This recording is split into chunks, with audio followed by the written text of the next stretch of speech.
The biggest obstacle is going to be the physical challenges of the experience.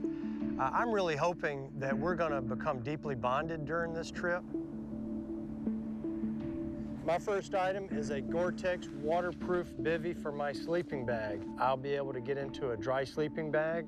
Could mean everything in an emergency situation.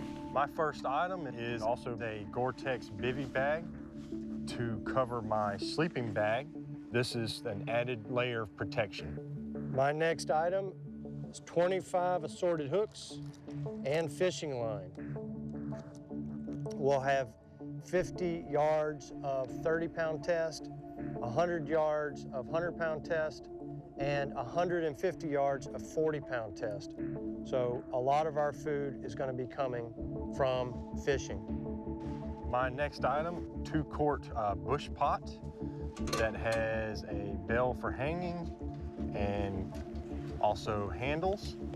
Next item is a 2-quart stainless steel pot. We do have redundancies in our systems. I have a pot and my partner has a pot. If something happens to my pot, we still have one, and we're able to cook enough food for 2 people here for sure.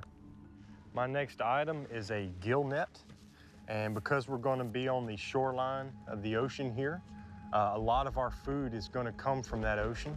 So this is a 12-foot by 4-foot monofilament line gill net. My next item is a medium-sized axe.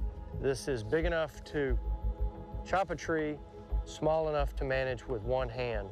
So it's just a good compromise type of axe.